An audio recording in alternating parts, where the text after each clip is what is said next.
ഗതാഗത മന്ത്രി K B Ganesh കുമാറിനെതിരെ മുൻ മന്ത്രി ആന്റണി രാജു KSRTCയെ നിലനിർത്തുന്നത് താൻ തുടങ്ങിവെച്ച പദ്ധതികളാണ് എന്ന് പറയുകയാണ് ആന്റണി രാജു. വായ്പ ബാധ്യത വർദ്ധിപ്പിച്ചാണ് ശമ്പളം ഒന്നിച്ചു കൊടുക്കാൻ സാധിച്ചതെന്നും ആന്റണി രാജു. ഞാൻ ചാർജ് എടുക്കുന്ന സമയത്ത് കോവിഡിൻ്റെ പിടിയിലമർന്ന് 1.5 വർഷക്കാലം സർവീസുകളില്ലാതെ, കളക്ഷൻ ഇല്ലാതെ, വരുമാനമില്ലാതെ ശമ്പളം കൊടുത്തു എന്നുള്ളത് ചെറിയ കാര്യമല്ല.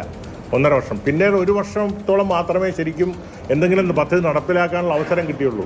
അന്ന് തുടങ്ങി വെച്ച പദ്ധതികളുടെ വരുമാനമാണ് ഇപ്പോൾ കിട്ടിക്കൊണ്ടിരിക്കുന്നത്. ആ 2.5 വർഷം ആരംഭിച്ച പദ്ധതികൾക്കപ്പുറത്തേക്ക് പുതിയൊരു പദ്ധതിയും ഇപ്പോൾ ഉണ്ടായതായിട്ട് കാണുന്നില്ല. എന്നാൽ ഈ തുടങ്ങിയ പദ്ധതികളിൽ നിന്നെല്ലാം അധിക വരുമാനം നല്ലതുപോലെ കിട്ടുന്നുണ്ടെന്നുള്ളതാണ് കണക്കുകൾ കൊണ്ട് വ്യക്തമാക്കുന്നത്. അന്ന് ഞങ്ങൾ ഓവർ ഡ്രാഫ്റ്റ് ലിമിറ്റ് 50 കോടിയിൽ നിർത്തിയിരുന്നു.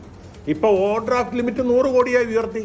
അങ്ങനെ നമ്മൾ അമിതമായ പലിശയ്ക്ക് വേണ്ടി ഓവർ ഡ്രാഫ്റ്റ് എടുക്കുന്നത് KSRTCക്ക് സമയത്ത് ഒരുപക്ഷെ 15 ദിവസം മുമ്പേ ശമ്പളം കൊടുക്കാൻ കഴിയുമായിരിക്കാം.